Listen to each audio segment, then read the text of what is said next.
আমার সকল মাধ্যমিক ছাত্রছাত্রীরা তোমরা সবাই কেমন আছো? আশা করি তোমরা সবাই প্রত্যেকে খুব ভালো আছো এবং আশা করছি তোমাদের প্রিপারেশন খুব সুন্দর চলছে। তো দেখো, এর আগে আমি তোমাদের দুটো ক্লাস আমি আপলোড করেছি। সেটা হচ্ছে ফার্স্ট ক্লাসে আমি তোমাদের দিয়েছিলাম যেটা প্রথম যেটা চ্যাপ্টার ছিল অ্যাকচুয়ালি সুদিঘাত সমীকরণ, এবং তার পরবর্তীতে আমরা দিয়েছিলাম সরল সুদকষা।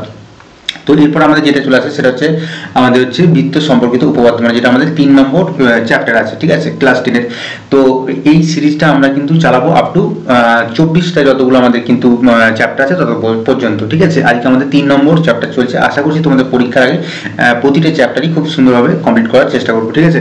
তো চলো আজকে আমরা একটু দেখে নেবো যে আমাদের বৃত্ত সম্পর্কিত উপপাদ্য যে চ্যাপ্টারটা তার টোটাল জিনিসটা, ঠিক আছে, মানে এই বৃত্ত সম্পর্কিত উপপাদ্যের মধ্যে কি কি আছে, ঠিক আছে। পুরো বইয়ের চ্যাপ্টারগুলো পুরো চ্যাপ্টারটা যদি তুমি ভালো করে পড়ো তাহলে যে জিনিসটা আসবে সেটা হচ্ছে আমি তোমাদের এখন দেখাচ্ছি। দেখো, অনেক এই ভুল করে থাকে, সেটা হচ্ছে ব্যাস এবং ব্যাসার্ধ নিয়ে। তবু একটু আমি সেই জায়গাটা বলে দিই প্রত্যেকের সুবিধার জন্য। তো দেখো, বৃত্তের ব্যাস হচ্ছে এই অংশটাকে বলে, কেন্দ্র থেকে পরিধি পর্যন্ত দূরত্বটাকে, এবং ব্যাস এটা ব্যাসার্ধ বলে। এবং হচ্ছে বৃত্তের দুটো পরিধির মধ্যে যেটা কেন্দ্রগামী যেটা সরলরেখা সেটাকে হচ্ছে কি বলে না, সেটাকে বলা হচ্ছে ব্যাস, ঠিক আছে। আর এইটা হচ্ছে আমাদের হচ্ছে জ্যা, ঠিক আছে।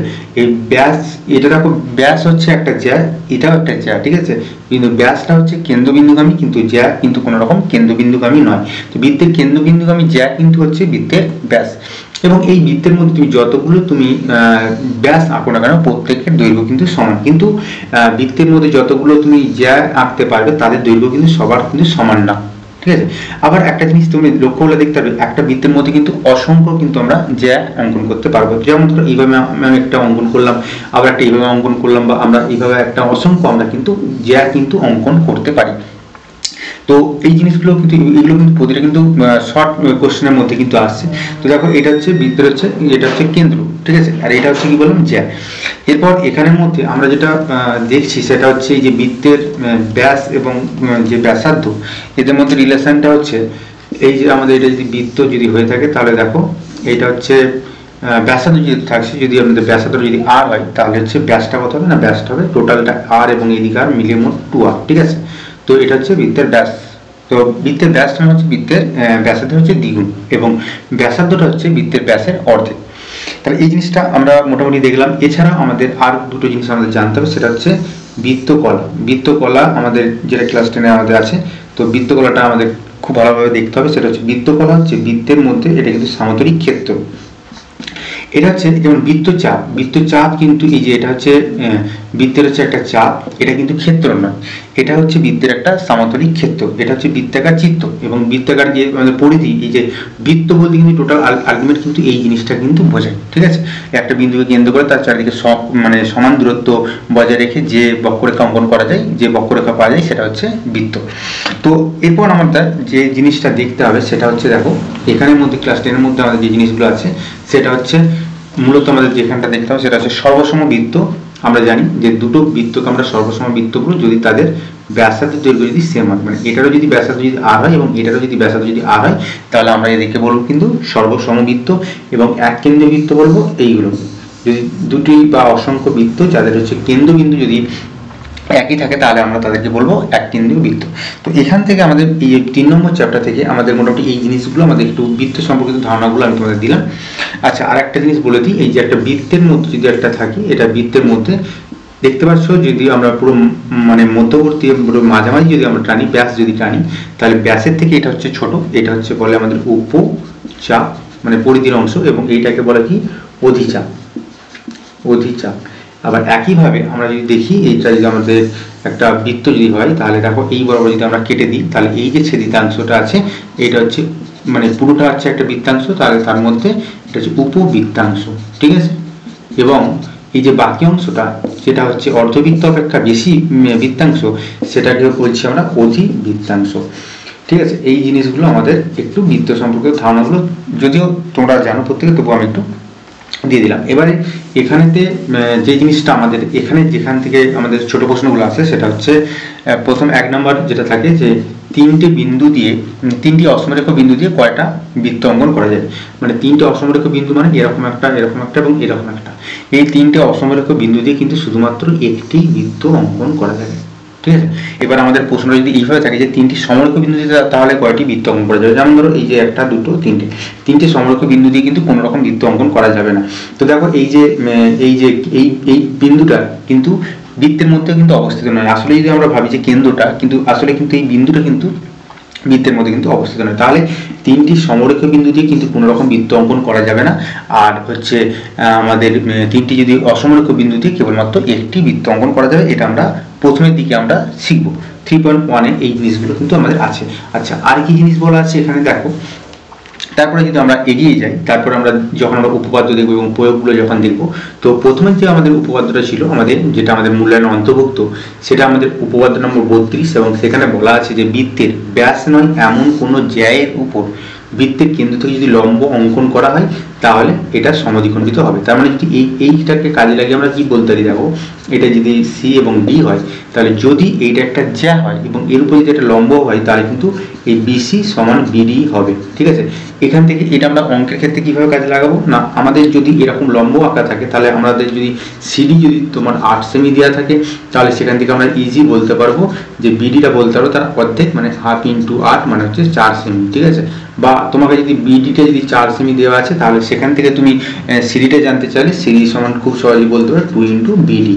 তাহলে এই জিনিসটা আমাদের কিন্তু উপপাদ্য 32-এর মধ্যে বলা আছে। এবং তার পরবর্তী যে উপপাদ্য নাম্বার 33, উপপাদ্য নাম্বার 33-এ কি বলা আছে না, এই জিনিসটাই ঠিক উল্টো যেটা আমাদের এখানে বলা আছে। দেখো, একটা বৃত্তের ব্যাস নয় এরূপ কোনো জ্যায়ের উপর একটা লম্ব অঙ্কন করলে তাহলে সমদ্বিখণ্ডিত হবে। আর এখানে বলা হচ্ছে কি না, যদি একটা কেন্দ্রবিন্দুগামী যদি একটা লম্ব সরলরেখা যদি একটা বৃত্তের জ্যাকে যদি সমদ্বিখণ্ডিত করে, মানে এই দুটোকে যদি সমান ভাগে ভাগ করে, তাহলে কি হবে না, তাহলে অবশ্যই সেটা কিন্তু লম্ব হবে। তাহলে এখানে যদি কোনো জায়গায় এরকম যদি থাকে যে এইটা সিডি যেটা আছে সেটা বিটা হচ্ছে মধ্যবিন্দু, তাহলে অবশ্যই তুমি সেই ছবিতে কিন্তু এই কোণটা তুমি 90 ডিগ্রি ধরতে পারবে। ঠিক আছে, তো উপপাদ্য 32 এবং উপপাদ্য 33 আমাদের এই জিনিসটা শেখায়। এছাড়া আমরা আরো কিছু প্রয়োগ আছে যেগুলো আমরা করতে গিয়ে আমরা যখন দেখি সেখানের মধ্যে আর কি কি জিনিস আছে না, যদি আমরা লক্ষ্য করি ভালো করে দেখতে পাবো। আর যে জিনিসটা আছে সেটা হচ্ছে একটা বলছে যে বৃত্তের যদি দুটো সমান দৈর্ঘ্যের জ্যা বৃত্তের কেন্দ্রে সমান কোণ উৎপন্ন করে। দেখো, যদি এই দুটো দৈর্ঘ্য যদি 6 সেমি করে হয়, তাহলে এদের কোণটা, ভিতরে কোণটা যদি এটা 60 ডিগ্রি হয়, তাহলে এটাও কিন্তু 60 ডিগ্রি হবে। ঠিক আছে, বৃত্তের দুটি সমান দৈর্ঘ্যের জ্যা কেন্দ্রে সমান কোণ উৎপন্ন করে। আর এখান থেকে তুমি ঘুরিয়ে বলতে পারো যদি কেন্দ্রে যদি এই কোণটা যদি সমান হয়, তাহলে কিন্তু অবশ্যই কিন্তু যে জ্যাগুলো আছে সেগুলো দৈর্ঘ্য সমান। আচ্ছা, আর একটা কি বলা আছে, আর একটা বলা আছে বৃত্তের, দেখো বৃত্তের যদি বৃত্তের মধ্যে অবস্থিত যে কোনো দুটি সমান দৈর্ঘ্যের জ্যা বৃত্তের কেন্দ্র থেকে সবসময় সমদূরবর্তী। কিভাবে আমরা অঙ্কে কাজে লাগাতে পারবো, যদি ধরো এইটা যদি 6 সেমি বলা থাকে এবং এটা যদি 6 সেমি বলা থাকে, তাহলে এইখানে যদি 3 সেমি থাকে, তাহলে এটা কিন্তু 3 সেমি আমরা বলতে পারবো। তাই এই জিনিসটাকে কাজে লাগিয়ে আমরা এই ধরনের অঙ্কগুলো কিন্তু আমরা করতে পারবো। আচ্ছা, আর একটা টাইপ যেটা আমাদের এই বৃত্তের মধ্যে আছে সেটা হচ্ছে কি, আমাদের প্রায় এই ধরনের অঙ্কগুলো দেওয়া থাকে যে এরকম ভাব কোন একটা বৃত্ত আমাকে একটা দেওয়া আছে, বৃত্তের কেন্দ্র থেকে মূলত যে এই টাইপের অঙ্কগুলোই থাকে এবং এইগুলো করলেই তোমাদের হয়ে যাবে। তো দেখো, মূলত এরকম থাকে যে এবি একটা হচ্ছে বৃত্তের ব্যাস নয় এরূপ কোনো জ্যা যার দৈর্ঘ্যটা হচ্ছে 8 সেমি বলা থাকতে পারে। ঠিক আছে, এবং এইটা হচ্ছে তোমার এটা হচ্ছে ধরো 3 সেমি, বৃত্তের কেন্দ্র থেকে দূরত্বটা হচ্ছে 3 সেমি। তাহলে বৃত্তটির ব্যাসার্ধ কত, বৃত্তটির ব্যাসার্ধ মানে ওবিটা কত, তো এটা ডি। তো এখান থেকে দেখো এইটা হচ্ছে বলা আছে কিন্তু লম্ব বলা থাকবে। তো আমরা বা যদি না বলা থাকে বিডিটা যদি আমাদের 8 সেমি হয়, তাহলে আমরা কেন্দ্র থেকে যদি আমরা একটা লম্ব অঙ্কন করি, তাহলে অবশ্যই কিন্তু এটা 90 ডিগ্রি হচ্ছে। এবং এটা যদি বিডিটা দেখো এটা লম্ব মানে এটা সমদ্বিখণ্ডিত করবে, তাহলে এটা হচ্ছে 4 সেমি এবং এটা হচ্ছে 4 সেমি। তাহলে এটা 3 সেমি, এটা 4 সেমি, তাহলে এটা কত হবে না, পিথাগোরাস উপপাদ্য থেকে আমরা বলতে পারি অতিভুজ সমান √/, লম্ব স্কয়ার প্লাস ভূমি স্কয়ার মানে হচ্ছে 3 স্কয়ার প্লাস 4 স্কয়ার সমান হচ্ছে, আমরা এখান থেকে বলতে পারি √/25 মানে হচ্ছে 5 সেমি। তাহলে বৃত্তটির ব্যাসার্ধ কত, 5 সেমি। এবার এখানে যদি তোমাকে এইরকম দেওয়া থাকে যে হয়তো কোনো জায়গাটা একটা মিসিং, হয়তো এইটা কত সেমি সেটা জানতে চাইছে, তাহলে এই জায়গাটা 5 সেমি দেওয়া আছে, তাহলে তুমি সেটা তখন কি করে করবে, এটা দেখো লম্ব সমান হয়ে যাবে রুট ওভার অফ অতিভুজ স্কোয়ার মাইনাস ভূমি স্কোয়ার, মানে 5 স্কোয়ার মাইনাস 4 স্কোয়ার। এখান থেকে তুমি ওডিটা পেয়ে যাবে।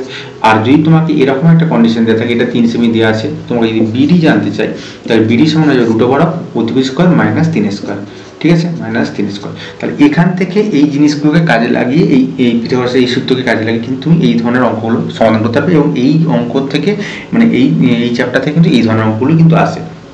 এবার এই রকম অঙ্ক আছে, আর একটা আছে যে এরকমভাবে কেন্দ্র থেকে হয়তো এটা 3 সেমি দূরত্বে আছে, তাহলে এখান থেকে 5 সেমি দূরত্বে যেটা আছে সেই জায়গাটার দৈর্ঘ্য কত।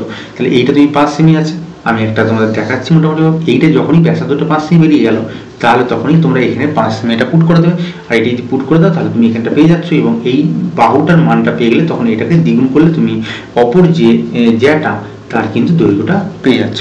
মূলত এই জিনিসগুলো কিন্তু এই চ্যাপ্টারের মধ্যে আছে। এই জিনিসগুলো যদি তুমি জানো, তাহলে এই 3 নম্বর চ্যাপ্টারে বিদ্যুৎ সম্পর্কিত উপপাদ্য চ্যাপ্টারে ম্যাক্সিমামটা তোমার রেডি হয়ে গেছে। এবার তারপরে তোমাকে দেখতে হবে যে কোশ্চেনের মধ্যে যে সমাধানগুলো আছে সেগুলো, আশা করছি এই জিনিসগুলো যদি নিয়মগুলো তুমি জানো, তাহলে কিন্তু খুব সহজেই সেগুলো করে নিতে পারবে, ঠিক আছে। তার সেই সংক্রান্ত সেগুলো তোমাকে বাড়িতে নিজেকে প্র্যাকটিস করতে হবে। আর সেখানে যদি কোনো অসুবিধা থাকে তাহলে অবশ্যই আমাকে জানাতে পারো।